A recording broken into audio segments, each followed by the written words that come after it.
Hello.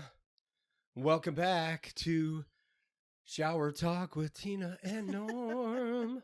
You're so funny. It needed an right. It needed an that's right. Tip your waitresses. We're getting really bad about being on time with these. So for our fans out there, we're sorry. Yes. Stick with us. We will get it better organized. Yes. Life is busy for both of us. Hey, the content's worth it, people. Okay. We're entertaining. That's all there is to it. But we'll be more regular. We have a lot of irons in the fire. Yes. And it's not because we're just distracted. Like, oh, let's try this. No, we're not doing that. It's legit stuff that we're always working on. Plus work. Absolutely. I just sent a text earlier that so we're so shorthanded at work right now. And we have people in training. 8 out of 11 of the next days, there's going to be a force, meaning they force somebody to work overtime because nobody's signing up for the overtime because so many people are working. Well, and several people are on vacation too. And so that means people are going to have to work overtime, not by their choice. So if you need a job. That's right. Hey, unfortunately, I wish it was that easy. Just put in a warm body. So episode 59. Wow, that's awesome. I know. What are we calling it? I want a new drug. I know. Me too. It's some, I don't know. Actually, we can't do drugs. I can't. My favorite. Yes, right. We had a whole conversation before this about Huey Lewis and how Tina had a crush on him when she was younger. I had a poster of him in my room. The funny part along with Eddie Van Halen, David Lee Roth. It's so funny because I can remember even in high school. I remember a couple girls really liking David Coverdale from Whitesnake, the lead singer of Whitesnake. Mm-hmm. And I'm like, he's like 160 years old. What is wrong with you people? Daddy issues before we knew what daddy issues were. Yeah, probably. It's kind of funny though. But so why are we calling it I want a new drug? So interestingly enough, it started because we're paying more attention to not only the shows that we watch, but the people that we talk to that are, single and trying to, find relationships and whatnot. And it seems like the common theme with everyone is they love love. Right. Yeah. They're like, oh my God, I love love. And I believe they mean it. However, and I think you deserve to say it because you're the one who came up with it. Why did you say me? They love love. They do. It was the epiphany. Yes. So we were at a barbecue about a week ago and we were talking. We didn't realize how many people, especially men, really like watching some of these trashy ass shows. So I don't feel so bad anymore. I love it. I think it's awesome. We don't all get together and watch them because that's just weird. But we'll watch them with our ladies, right? Or some of them watch them on their own.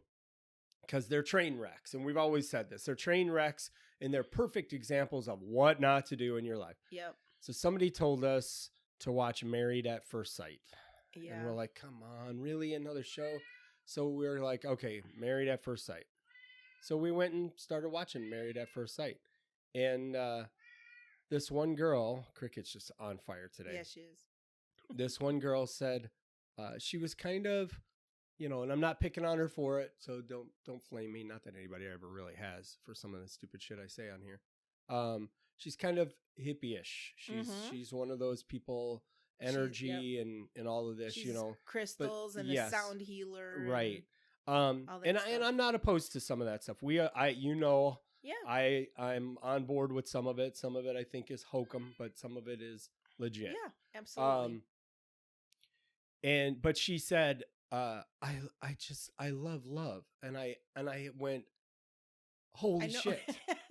Like my all of a sudden if there was a light attached to me above my head, it was like going, And so I pulled it, I paused the show and I said, this is a problem for people. And I never thought about it before. And maybe I'm behind. No, I think it comes up in different forms, which is why. But this was just a glaring example of things we've talked about. We're like, oh my God, this is exactly what we've been talking about. But it was like, boom. So and for her, like you said later on, love is a drug. Yes, it is. And for those people that love, I think love is the drug. Yes. Because they seek out a relationship and then they're addicted to the early parts of the relationship. Yep. The getting to know somebody, the being smitten, yep. The butterflies, the sex, all the fun stuff. Yeah. It's all new. It's like having new clothes or a new house or a new car. Right. And holy shit, you just gave me another thought right now. The caffeine must be kicking in here, people. That feeling is just like when you're sitting at home and you're shopping online, you order something and you come and you go, or as soon as you hit purchase, you're like, I should never spent the money on that thing. Damn it, why did I do that again?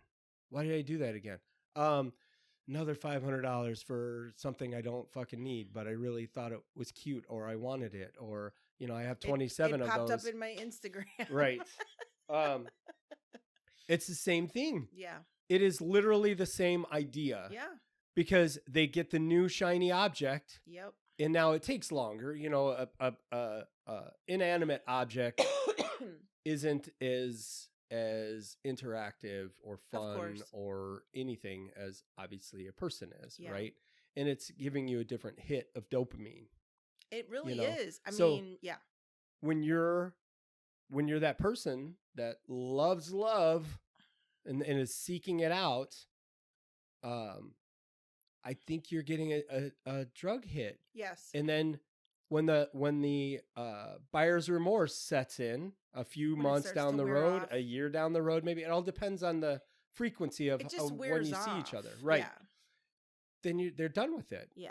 They don't want the other long-term stuff. They say they want it. Right. They say they want it. And you say this all the time when they're on there. What is it you say when we're watching the show? That they say they want it, and I believe that they think they want it. I just don't know that they know what to do with it when they have it, because it seems like when they're holding it's like a hot potato and they throw it away when they got what they wanted, and then they toss it, or they self-sabotage, everything ahead of time, and they'll even acknowledge, oh, well, I self-sabotage. It's not something to be proud of, by the way. Right. Just you acknowledged it out loud. What are you doing to correct it? Right. This goes back to the thing that I've said for a long time that I know we've said on here before, is just because you're admitting it and owning your goddamn truth doesn't mean it's right, or it's going to help you in any way. It's a good step that you acknowledge it, but Absolutely. It's like, what are you doing with it is the reality. And then it is a choice to do nothing. Yeah. It is a choice to do nothing. It really is. Right. Right. However, if you're choosing to do nothing and owning it, that doesn't mean that people are going to be okay with it. Like, go ahead, good for you. That doesn't mean the rest of us have to be part of it. Right. That's where I think that's where the line gets drawn sometimes. Good for you that you own that's what it is. What are you doing to correct it or make it better? Or maybe they don't see it as an issue. I personally think self-sabotage is... I feel bad for people that do it, and the people that acknowledge they do it and aren't doing anything, like they're okay with it. Like I've had people say, I'm okay with it. And I'm like, but you're not okay with it because every other week you're crying that this relationship is bad, or that relationship is bad, or you can't hold down a job or whatever. So you can't say that you're okay with it when your life is in chaos. The people that admit it and know it's a problem and don't change it, I don't feel sorry for. I feel sorry for the fact that they're not figuring out how to get past it or doing the work. Yeah. And that they keep putting themselves through this ugly cycle. It's a hamster wheel. Painful cycle for them. Hamster wheel. But different people getting on and off their hamster wheel. Right. But they're still, it's like a bus. They're the bus driver. That's correct. Hey, everybody, get on my love bus. My love bus. I like it. The love bus. It's seriously. I'm gonna chat GPT that shit. The love bus. Then they all get off because it implodes or explodes and everything else, and then you move on to the next group of people. Well, because and then let's wonder why everyone's fucked up and has trust issues and puts up walls. You're the love bus driver, and you run that thing into a wall and can't go any farther with the people that are on it. Now you got to go get yourself a new bus and then get new passengers for the bus. But it's so interesting funny. I'm loving this metaphor, by the way. But it's interesting because what is it? Has anyone ever really stopped to think, why can I only go this far in a relationship? Yeah. Like I don't know. Like, that's the question for people is it really that you are that person that just wants to be in that early stages and then move on to the next person? Because that's not really love. Yeah. That's not. That's an addiction. Right. Like you said, right? So that's an addiction. That's not. Love is, like we say it all the time, the person who tells you have spinach in your teeth, not letting you go out and talk to people with spinach in your teeth. Yeah. Or you're at home sick and they're bringing you, soup or whatever, stuff. Like you did for me when I had my surgery. You made sure that when you couldn't be here, that you had my dad here, my mom here, my cousins here, my friends here. Like, you made sure that, so that's love. Yeah. It's not glamorous, I think, like, meaning that it's not like all, to me, I think this is part of it, though, is they want the glam, but let's look at it. Fake eyelashes, the pointy, ugly fingernails, and the fake lips and all the others. Like, nobody wants to be real, so how can you be real on those kind of things? That's the real love, though. Those are the things that you feel deep in your core. And I feel bad for people that say they want it and then they have an aversion to it because they're keeping everything surface and they never let anything go below. So it's either A, you don't have the ability to go down to surface level because either you don't like yourself, which is usually what it is. Sure. You don't like yourself and you're insecure about yourself and you don't feel that you are worthy. And the more this is shiny, the more I believe that. That's my personal belief. Right. The more shine, glitter, glam, the less substance on the inside. At least that's how you feel about yourself. Yeah. Because you feel like, if I can make myself look this great, everyone's going to want me. But that's the question. You're putting yourself in that position then too, though, right? So you're choosing to be around those kind of people. And if you really are someone who maybe wants love, real love or whatever, you're not going to find it in those pools that you're swimming in. You need to go to a completely, either on the deeper end of the pool, or you got to find a whole new pool to swim in. I mean, that's the truth. Well, otherwise you're going to keep getting the same results over and over with a different person. The metaphors are just like all over the place right now in my brain. And it's not just, you talk about the eyelashes stuff. It's also on the men's side, right? So like, we see, it goes back to the age-old joke about the little dick and the fancy car, right? That kind of thing, or the big truck and the little dick. It always boils down to a little dick somehow.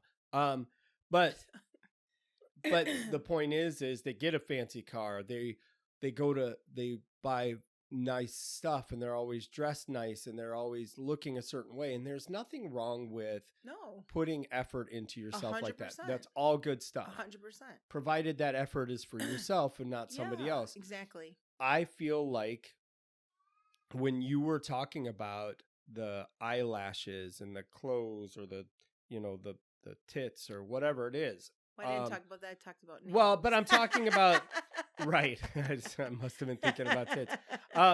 No, my point being is dressing certain ways, looking certain ways to attract. It's a lure. It's like fishing. My brain went straight to competition fishing. Yeah. And these are the people addicted to love riding around on the bass boat, casting their lure out and snagging one and getting them a new one for a little while. And then it's catch and release. So 6 months down the road, time to let them go. I need to go get a new fish. It's the whole, it's ridiculous. Because it's time for the next hit. Right. So they need a new one because they're tired. That fish is boring them now. I need to go get a new fish. And so I gotta get the lure out there. That makes me sad. It's messed up. It's really messed up. It makes me sad. You're gonna constantly, like, that's like running in your dream, right? And you're never getting to the end of the hallway. Yeah. You're tired and you just keep running down that long hallway. Like that's what people are doing through life, and life is so short. You know what though? And when you're gone, what you're gonna be laying there on your deathbed, and what the fuck did you do? You ran. Right. But you never actually got to stop and enjoy. Right. Don't do that. Well, you know, the funny thing is, right, don't do that. Don't do that. It makes me sad for people. It's that easy. Just don't do it. It makes me sad for people. It is sad. And the messed up part is a lot of them realize that that's what is happening. Yeah. They're doing that. They're constantly chasing something that they never can catch, and they don't understand why.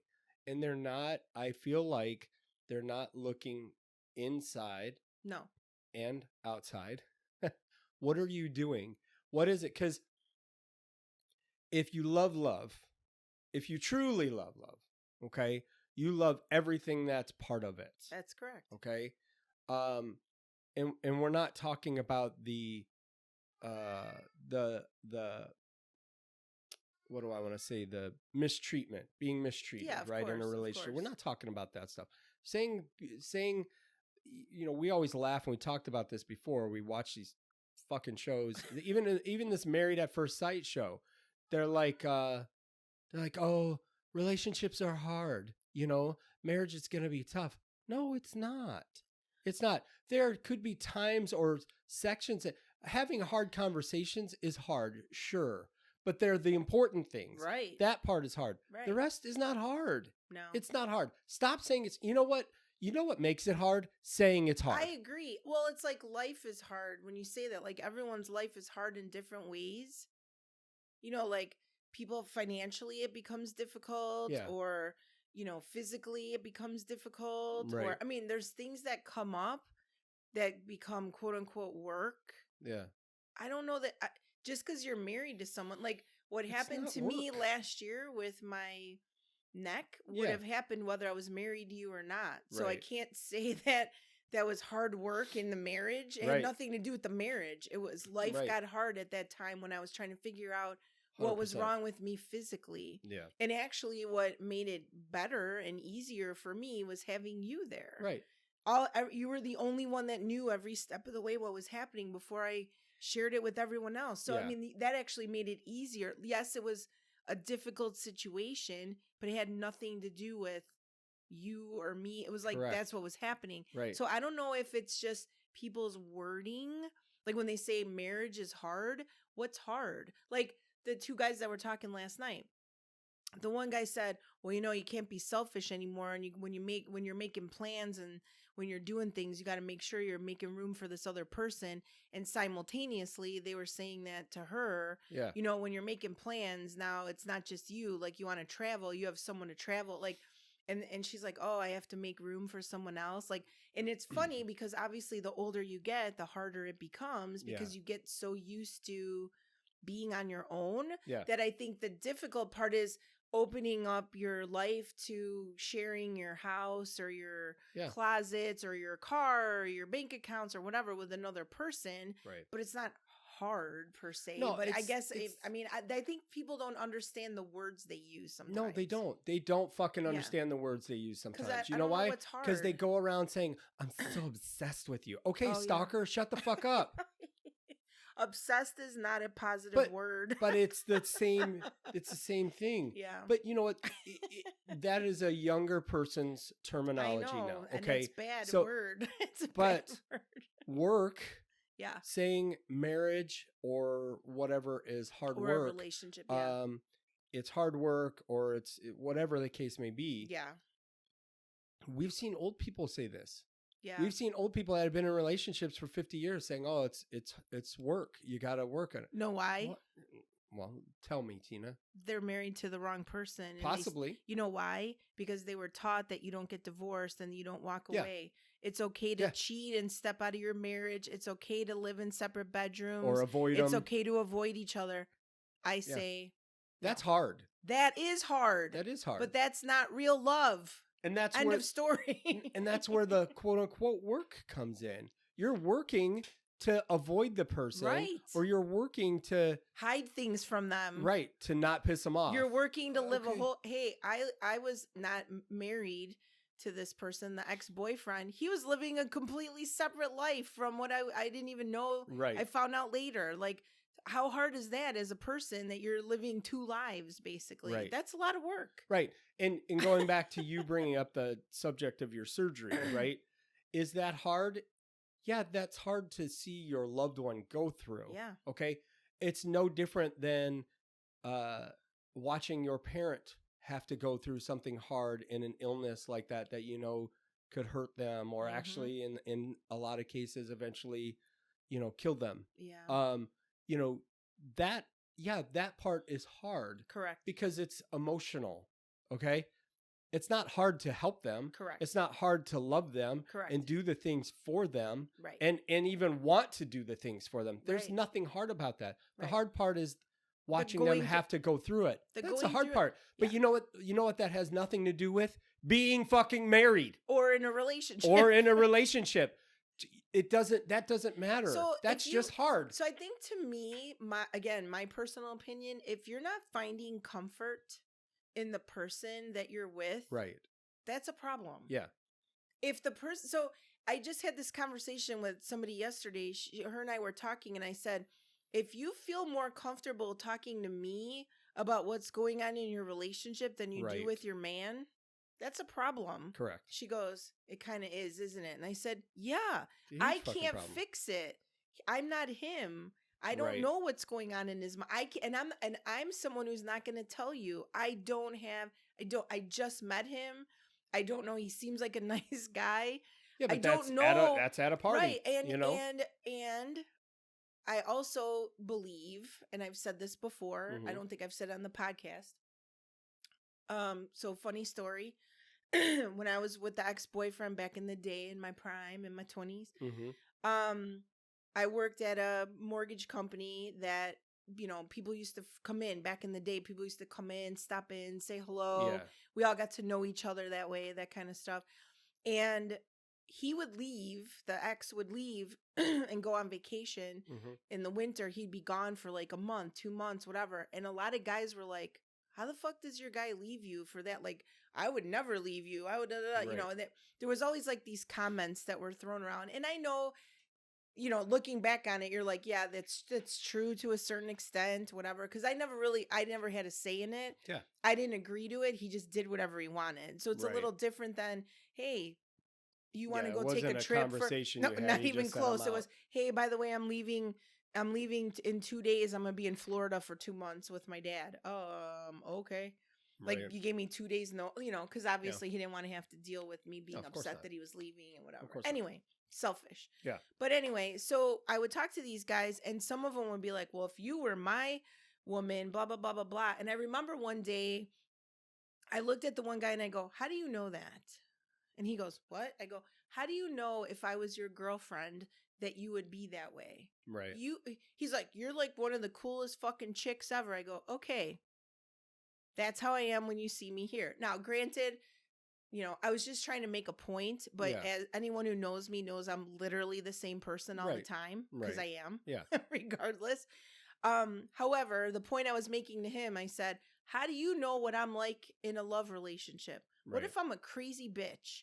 What if I'm clingy and needy? And he looks at me and goes, I didn't think of that. I go, right. I go, and I said, I'm not. He goes, I wouldn't think that. He goes, you're too real with stuff. And I go, right. Correct. But my point is, what if I was? You're sitting here saying all this. What if I was someone who was like, okay, I'll break up with him and go to you. And now you got me and you're going to treat me the same way. Like, and he's like, okay. Like, it was one of those lessons learned in the date. But the reality is, you don't know. I say it all the time. Like, if I'm introducing people, I'll be like, okay, so I've known this person my whole life and, seen them grow and been through relationships. I know this and da-da-da-da-da. However, this person also might have been hiding stuff from me over the years, things that they're ashamed of themselves for, that they did or didn't do in their relationship. So when I'm trying to set someone up, there's like some things that you see, right, that are... the feeling is there that it may work out. However, what do I always tell people? I've never been in a relationship with her I've never been in a love Right. relationship with Right. her. I've never been And in you're a only love getting one relationship with side of it, too. him. Right. Here's what I know about her. Here's what I know about him as a person. I know their heart based on how I've known them, blah, blah, blah, blah, blah. But I don't know what they're like in a love relationship, Right. because when you add people being in love, and again, as we see, Right. people use the word obsessed, Yeah. you know, people, I love hard, whatever. Yeah. I don't know what the fuck that looks like in a relationship Well- with someone. No one does, but I think no one pays attention to that But stuff. they don't. So this and Right? this is why, yes, they don't pay attention to it. So first off, I feel like that's part of the drug too. Like, so Yeah. that guy saying that to you, Mhm. is part of the drug, because now he's looking at it. You know, you sobered him up. You hit him with a dose of Narcan, right? So his high was gone. Thinking about what he was thinking about. Yeah. My point being is, any other time, Yeah. he may have looked at somebody else and got to see, like you said, the glam side. Yep. You know, maybe it's not eyelashes and you know, whatever, makeup and all this other stuff. Maybe it's personality, right? Mm-hmm. You get to see the good parts right here. And not saying that there are bad parts, but that's where now all of a sudden the little bit of high kicks in, and you're like, oh, I want that. Right. And maybe it's that actual person. So they start to chase them. Yeah. Right. Because there are people out there we know that do that. They want to take someone's person because they want that. Yeah. Or they think they want that. Yeah. They think, right? well, they want to be able to prove that they are a better woman or man and that they took the person away. Sure. That's one thing. Yeah. Which is a different hit. But the other thing is too, is that person may be seeking that out, and now they see, they think they see, but they don't get to see everything else. And that's part of the problem. You know what else is funny about that though, when you bring that up, is if you could take that person away from their person, because that's what you want, like, I hear women who go, oh, he's got a wedding ring on. Oh my God, I love that he wears his wedding ring. He's such a loyal guy. Right. And then you go hit on them and have an affair with them. Yeah. Is he really a loyal guy? Like, you want to go get that guy, but now you took that guy from supposedly, again, you know my feeling, you can't take someone away who doesn't want to be taken. Correct. But for these purposes, you just said that you love that person's loyal, but you just took him away from his wife. Right. So how loyal are they? Right. Exactly. So I was always like, what? Right. Well, and again, I don't think people understand it's like they're so like blindsided. One-sided on, you know, with the blinders on, like, this is what I want, and I'm just gonna go that way, and I'm gonna, you know, how many times do we hear, I always get what I want? Right. Oh my God. Like, really? What does that even mean? Well, right. You know, it's and like, why are you proud of it? And do you say it like that? Because that's how they say it. Right.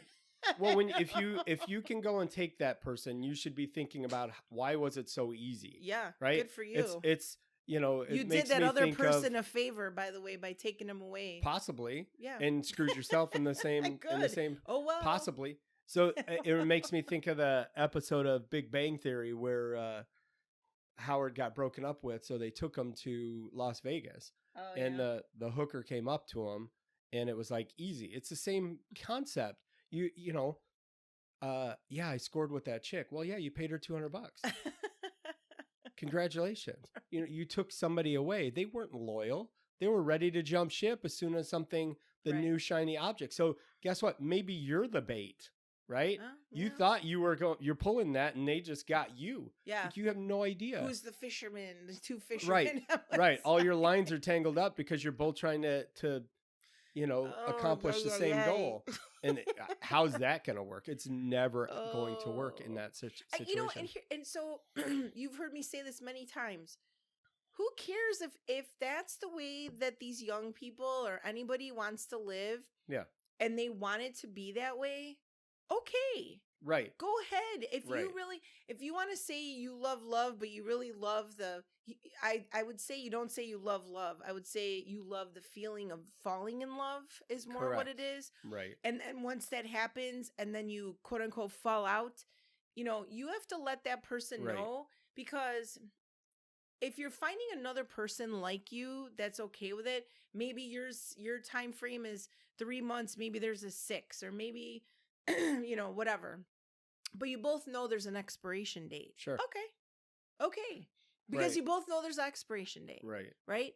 But the people that are truly looking to fall in love, get married, have a family, and share their life with the other person, Right. good, bad, and ugly, stay the fuck away from Yeah, I those was gonna people. say, leave those folks alone. Stay the fuck Right. away from the people. Don't play games, because that's the fucked up part. Is I'm tired of watching good-hearted people who are lonely Yeah. and scared to have relationships, because we just had a conversation with someone last weekend who, it made me sad. Him and I were talking.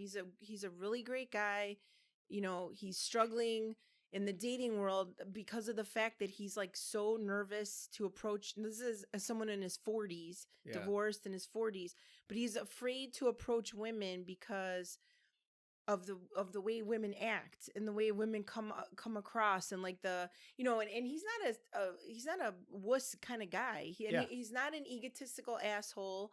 He's, you know, he's a confident guy. He's a good looking guy. He's a good dude. He's got a job. Like, he checks all their boxes. However, he's pulled back because he's like, whoa, like he doesn't like the game playing. He doesn't like the others, you know, the whatever. But he brought up something that I didn't know was happening. And when he told me that, it made me feel lots of things. So he said there's women who have their friends, they're hanging out with their friends, and they pick a guy whether they're in a bar or a social club, wherever they are, they're out in public somewhere to get at a party. And they're picking someone out and like basically making it seem like they want the guy to come over to talk to them. Mm-hmm. And then they're humiliating him on TikTok, like judging him on like live on they're doing like, and I was like, are you fucking kidding me? He's like, no. And he goes, so I don't want, like, he's like, I want to go over and say something, but I'm afraid that I'm going to end up being this weirdo on TikTok and he goes, and then you can't come back. And I just thought, God, that makes me sad. Yeah, yes. Like, I mean, what are the chances? But the chances, I mean, he sees it. I mean, I guess, you know, like he stays off social media, but he's like, when he sees it, if it gets pointed out to him or if a friend sends it, it's like. Correct. I go, you have to be okay with, you have to be okay with knowing that those are mean girls. Correct. Well, and also those are mean girls. I don't have it. So if he listens to this episode, I would encourage him to send me some links so I could check it out. I don't have TikTok. Yeah. I think it's fucking stupid. Although we may have to crumble and add it, you know, for podcasts and videos and stuff like that. For a business purpose or an educational purpose, not for I want to be distracted for hours upon hours a day. That's what Instagram's for. I feel like if I was to look at that and you'd see how many people commented on it, I feel like we would see more people commenting that that's shitty. Right? I personally, hope I so. think. I would hope so. And I only say that because we've seen a zillion. We know there's the people out there that it's the internet, so it doesn't matter what the fuck they say. Yeah. So they can say something and be an asshole, or they can say something and be in a opposition to it. Well, yeah, because they don't have to deal with the consequence of having a live so conversation. They may say, it's funny, loser. Okay, it's the internet. It's bullshit. And if you go and read that, if all you're paying attention to are those comments and not seeing the other supportive comments, then you're always going to be stuck. Yeah, that's true. So while I agree that that would be a terrible situation and a shitty thing to do to somebody, you know, and if you get punched in the face in a bar because you do that to somebody, you shouldn't be surprised. And maybe I would like to see them get borderline punched in the face. Deserve it. I think if you're choosing to let that hold you back, you're going to let anything hold you back. Well, you're and finding I feel like reasons to hold you back. Absolutely. And I was going to say, he's already been somewhat hesitant anyway. And again, the longer you stay alone, the harder it becomes to fit put yourself someone back in. Out there. Well, because you also get to be more choosy in the sense of what you're willing to give your attention to and what you're not willing to give your attention to. I think the unfortunate part sometimes is something may look like something that it's not. And I think that's the part that I struggle with watching people struggle through dating and relationships, is they're not giving the other person a fair shot. Like, for example, my favorite is like when the guys are like, well, the woman has to look like she has to be a 10 and she has to do this and she has to do that and she has to do this. And then you look at them and you're like, and what the fuck do you have to do? Or the women, the guy has to do this, and you're like, and what the fuck do you have to do? Right. Like, you're wanting something, but what are you, like, I keep hearing the wants you have, but what are you presenting to this person? So it's like, you know what I mean? Like, I feel like if it was handled a little differently, like, is it, you know, I just, that's the part I don't understand. Like, you connect, like the Love is Blind thing. You connected with another person on the deepest level. You got to learn their core values, like what's important to them. Some of them even they'll be like, I never told that story to anyone. I can't believe I told you that. Like, because they're so vulnerable in what they are. And then all of a sudden the door opens and it's not what you're normally, you look at. The guy's a fucking cyclops and he's like, oh, well, she's a little heavy. I don't think so. Listen, one eye. But it's like, you're not going to get the, It's not just that. It's like, then you didn't really want to be there for that reason. Or did you just make up stories about things in your life? Like, and that takes away from the people that truly have those stories to share. But again, here's where, when you, what is it called? Stand your business? Stand on business. Stand on business. Okay. Here's when you stand on business. You could say, I got to the other side and healed. I know, I love it. It's great. You healed. Yeah. It doesn't fucking matter. The rest of it doesn't fucking matter. Right. You know what you went through. Yeah. You know how you got out of it. You know what lessons you learned. You know what heartbreak you went through.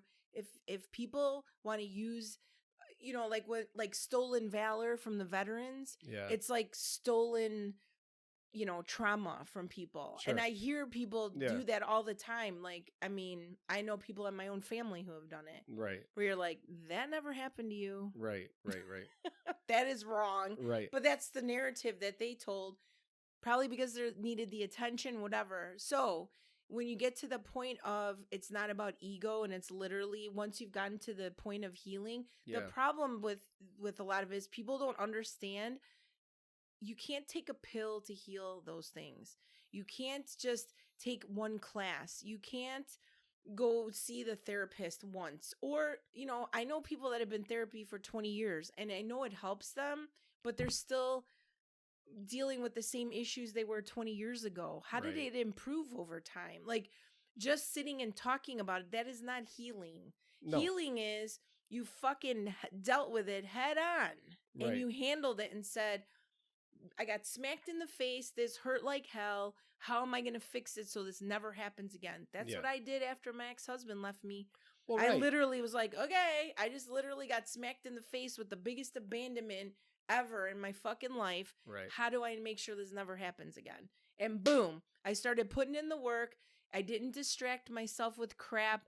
I just kept moving forward and made sure that I got to a point where I think it's okay. Correct. And I think, you know, every path we know for each person is going to be slightly different. 100%. The key is that you recognize that you're moving forward and you're actually improving. Correct. And getting better, not talking about it. So you go to therapy, you dump, and then you don't, you know, the therapist typically is going to give you exercises and advice on how to handle things. And if you're not trying to implement those or figure out how to implement those or some version of them, then you're wasting money and you're going for, just to be listened to, I guess, you know, because. And I guess that's okay. And you know what, maybe that's a bigger problem. Maybe you realize you've never been listened to and you don't even actually have these other problems. You just think you've had these other problems. I don't know. And you just pay someone to listen to you because no one else will? Correct. I don't know. But if you're not implementing what they're telling you, you need to do, you know, because it's hard.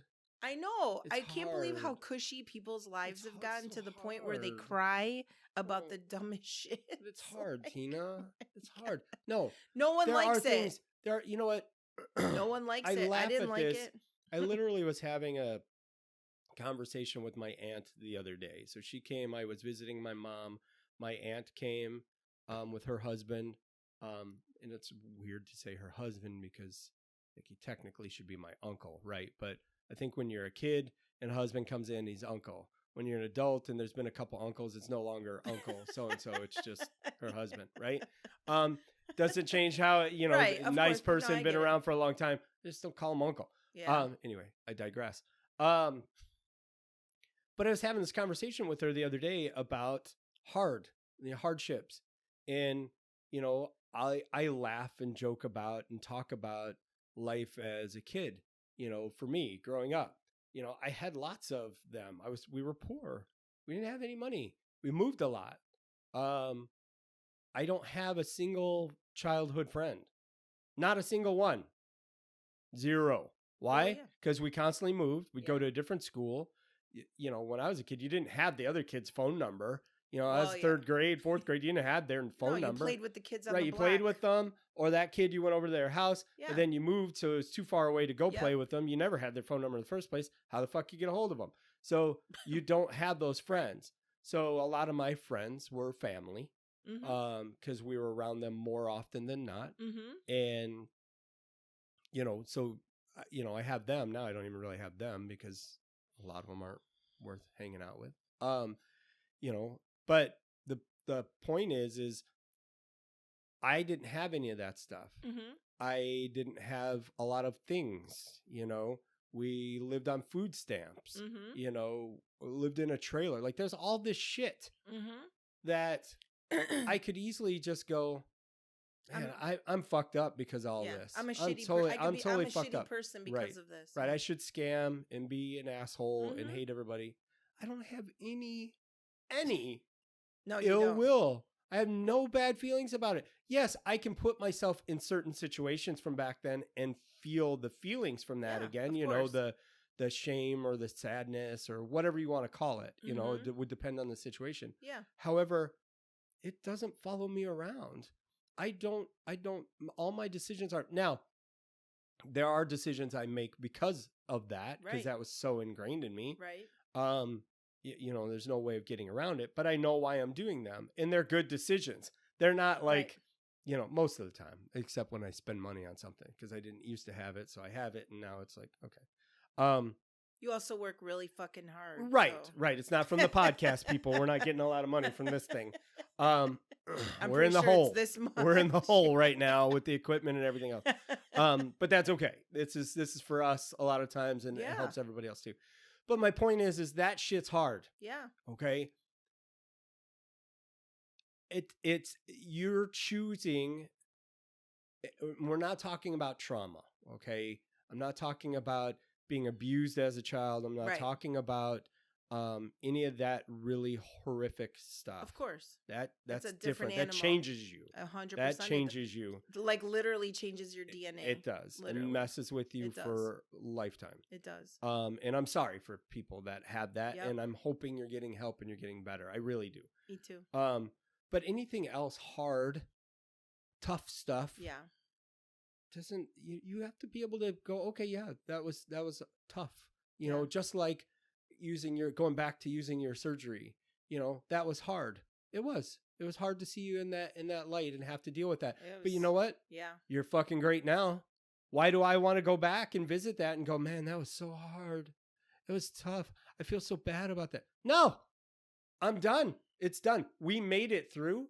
You healed and we're fucking great. And that's the positive that came out of it. You had to go through that to have the positive outcome. Are all outcomes positive? No. Okay. That's where the trauma comes in. But you know what? You have to learn how to deal with it. You can't sit and keep adding that onto your fucking love bus. Right. Because you're definitely going to hit a wall. You keep putting all that shit in there. Right. It's going to be awful. Right. So I think people misunderstand hard. Yeah. They think this is hard. No, it's hard. It's hard because you're a pussy. I'm sorry. And not everybody, right? What we're saying doesn't apply to every single person for every single situation. No. But so many people are very weak-minded and they can't figure out how to push through situations and tough through it. No, that's why they walk away and ghost people. Right.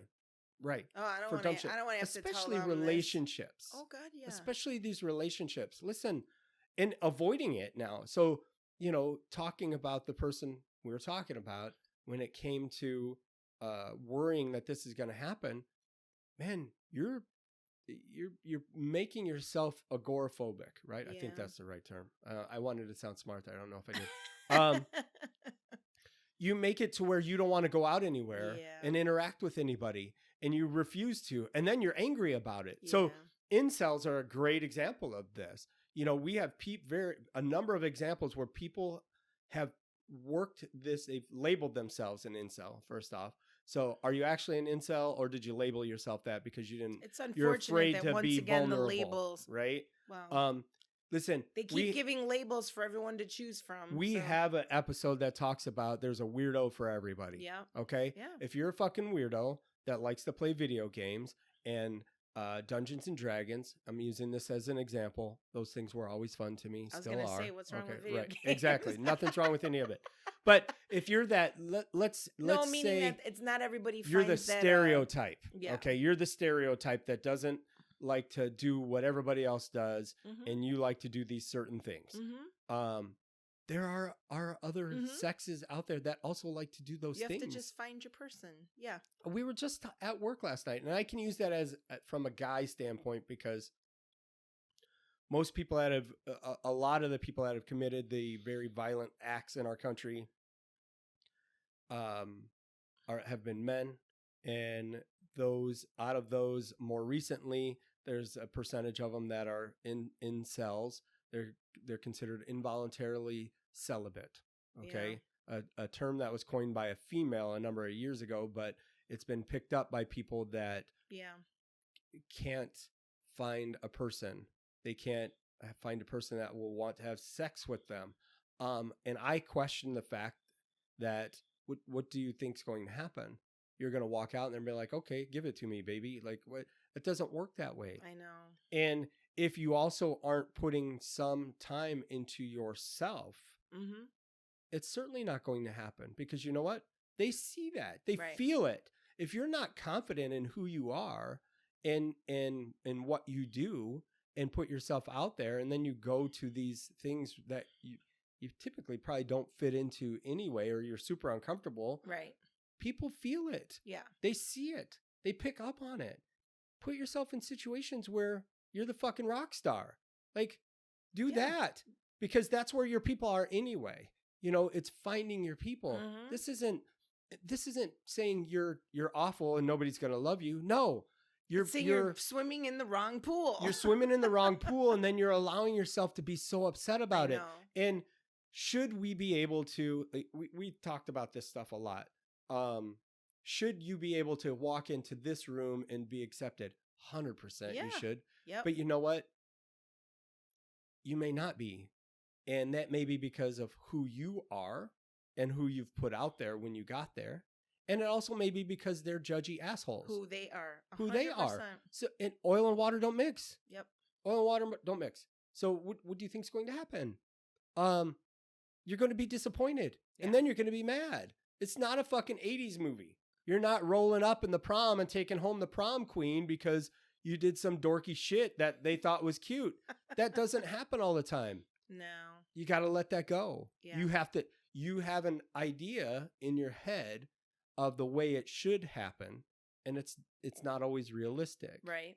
The things we talk about is, using that as an example, we've talked about how people get upset. I've seen them get upset about their car got broken into. Well, their car didn't get broken into.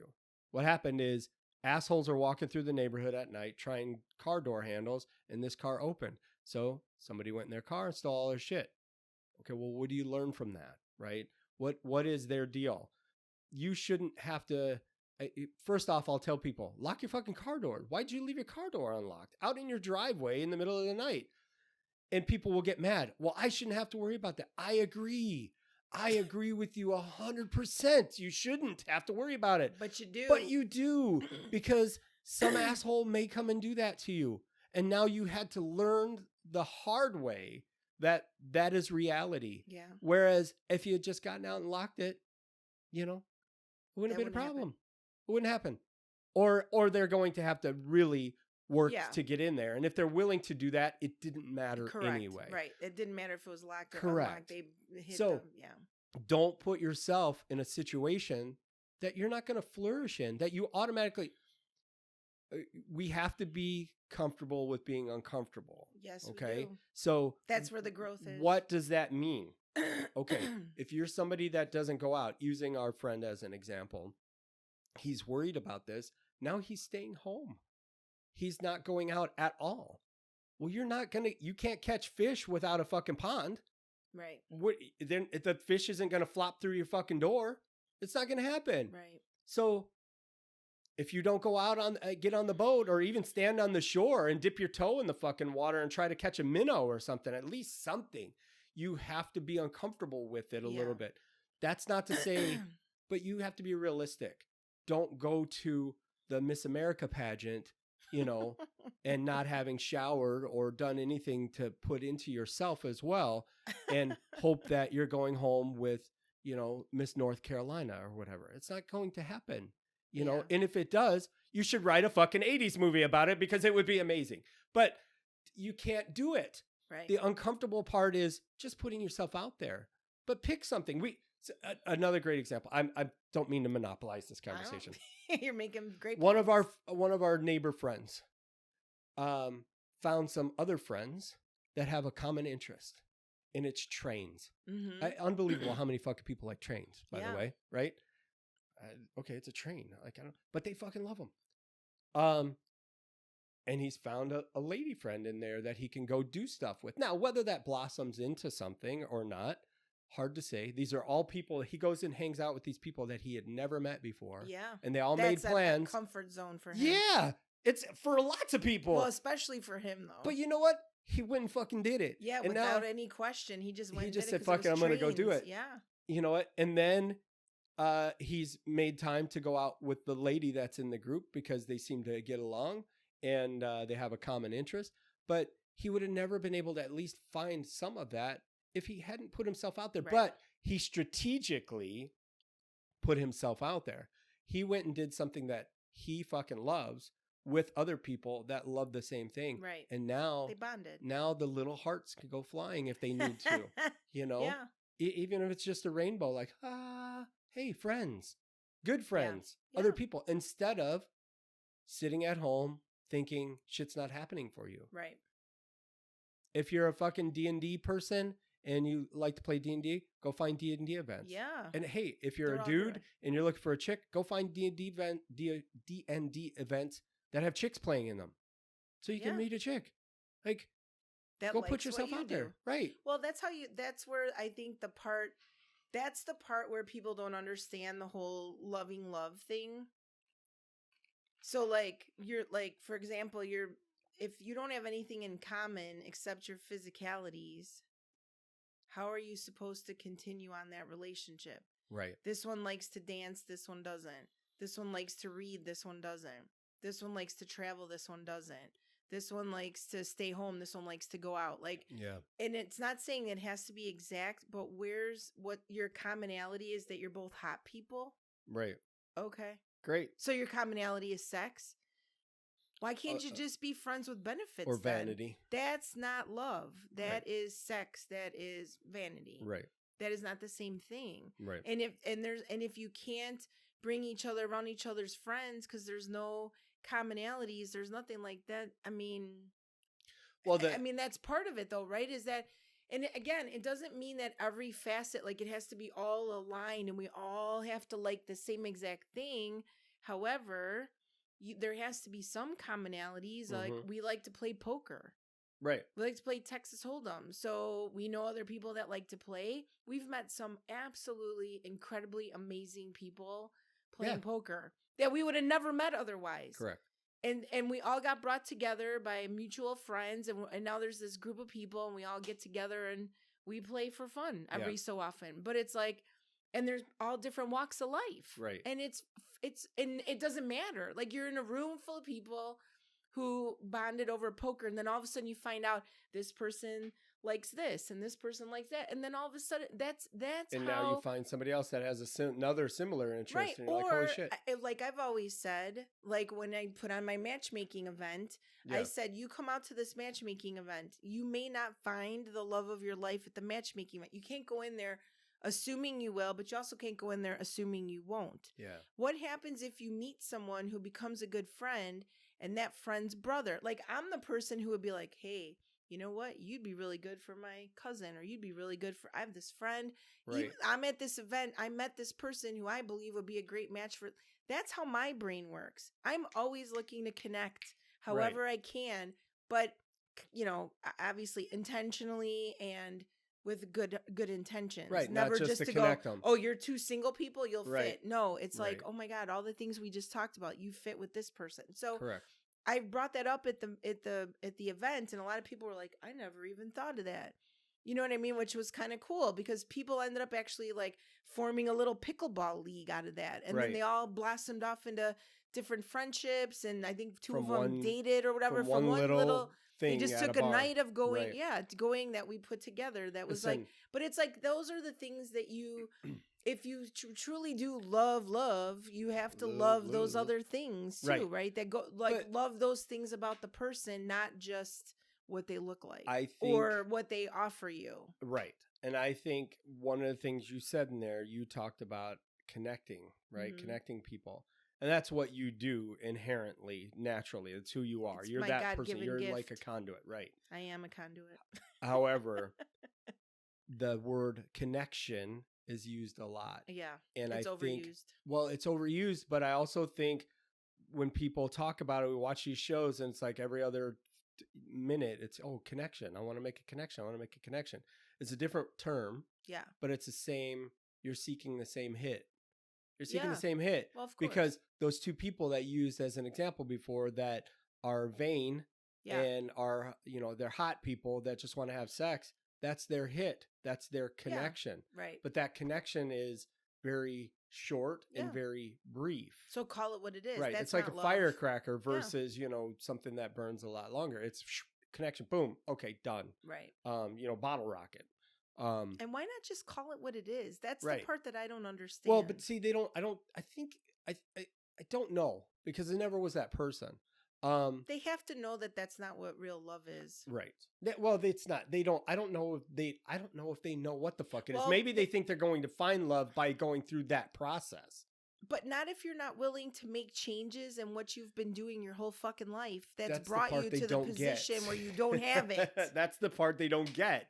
They think, they put it in someone and they're all of a sudden the stars are going to align. They're going to be, both of them are really like, again, 80s movie.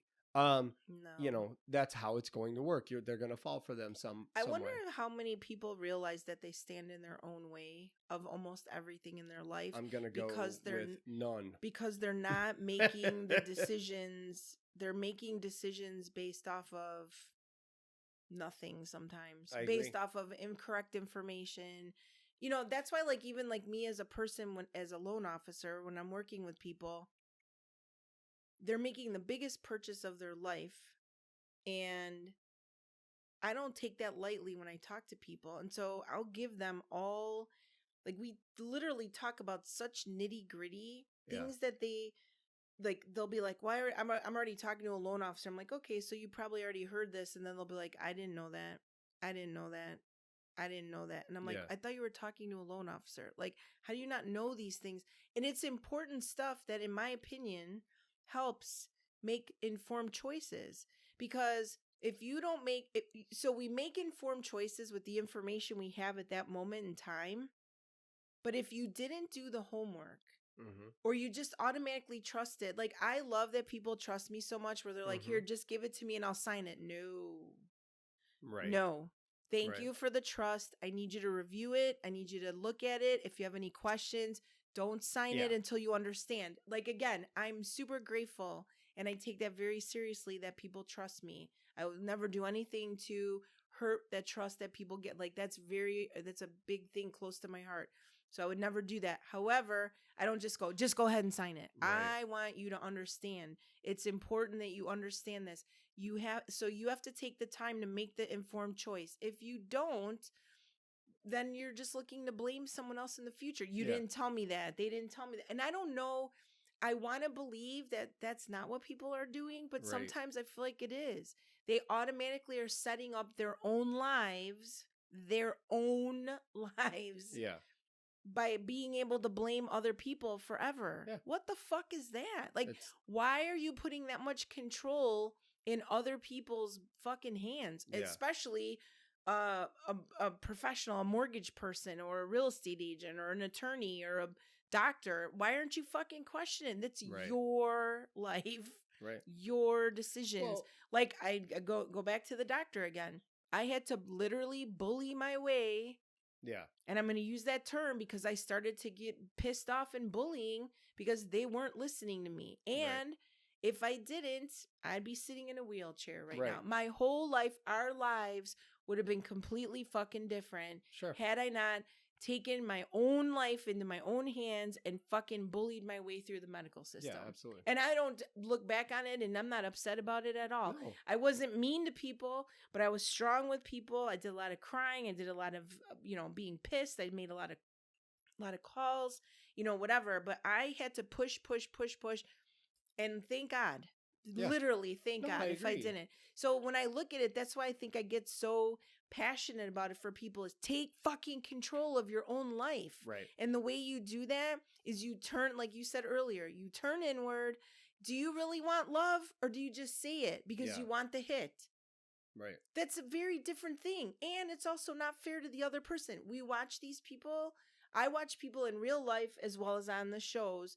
They really, truly want to be in love. Yeah. They really, I know there's a lot of guys I know right now who really want to find a good woman, fall in love, and get married and have a family. Like, legitimately, their hearts are like, oh, they're like aching for that. Like, they want it, and they just aren't finding it because it's like the tables have turned. There's so many more women who don't want that, but then you say you do. Right. You tell these guys because you want the attention from them, and then they're giving their hearts, you're giving whatever, and then you leave them. Right. You're fucking hurting someone on purpose. Yeah. So you can't say you love when you're fucking hurting people on purpose. Correct.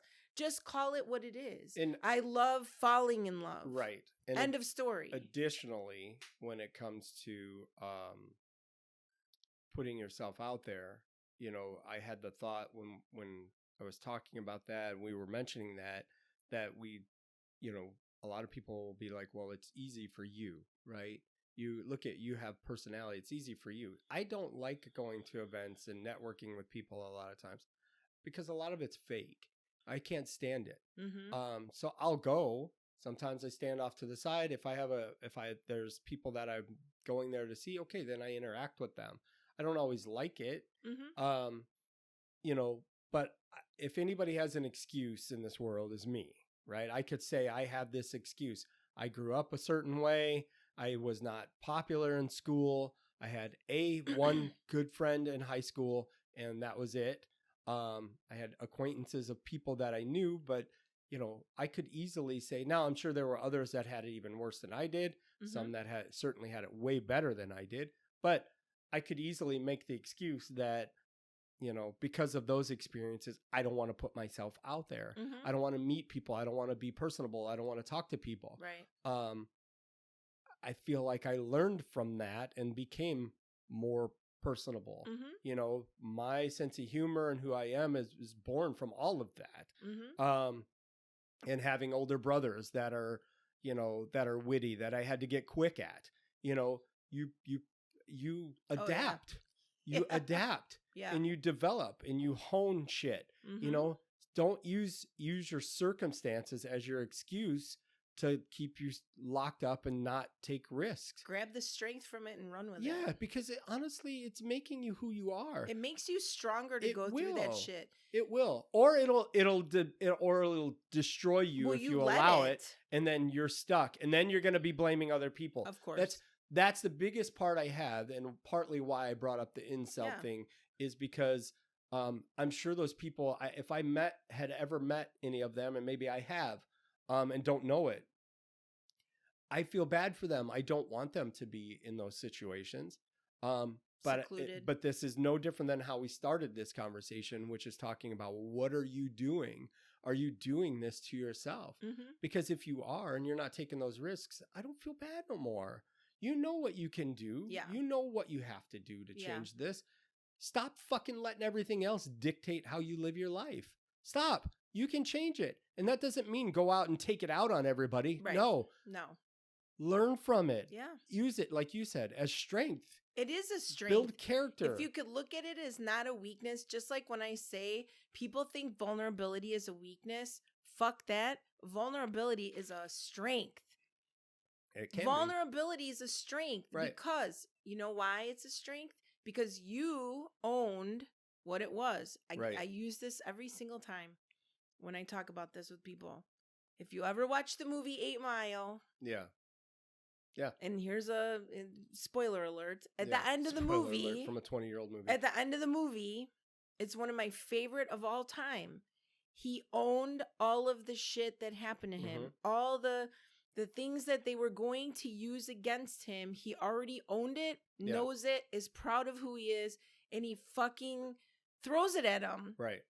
Okay, tell him something that they don't already know about me. And the guy sat there and it was crickets with his mouth open. He didn't know. Right. He had nothing to say because he already said it all on his behalf. Hey, I am white trash. Hey, I did grow up in a trailer. Hey, you guys fucked my girlfriend and you guys beat me up. Okay, what else you got? Right. Okay, that's being vulnerable. That is being vulnerable. And guess what? He did this at the end. Why? Because because he owned, when you own that shit, that is the most powerful. And then the vulnerability isn't a weakness. Right. If you're someone who's still saying vulnerability is a weakness, you are not a healed person. Right. You are not a healed person. Or you're an arrogant fuck that you probably would get destroyed in a second anyway. But I think... I guess, but I see more you're not healed because you're not owning your shit. You're hiding from your shit instead of owning it. Using that example, though, the other thing that he was doing was he was also working to get out of the situation. He sure as hell was. So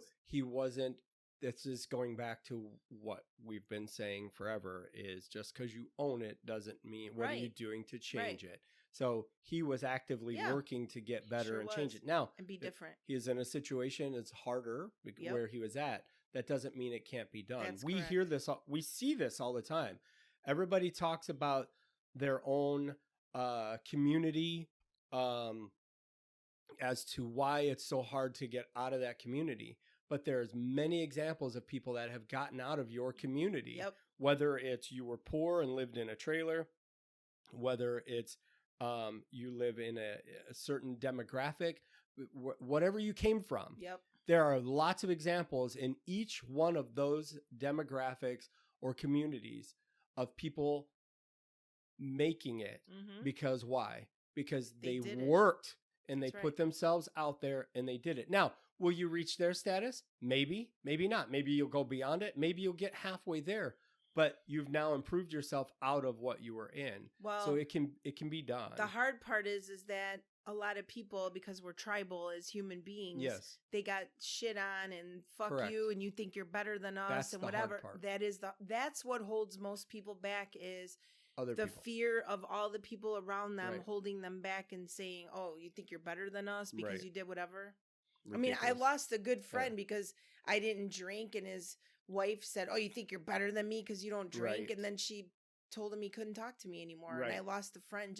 I never one time said I'm better than anyone. I'm sitting at a table with everyone who's drinking, including my ex-husband.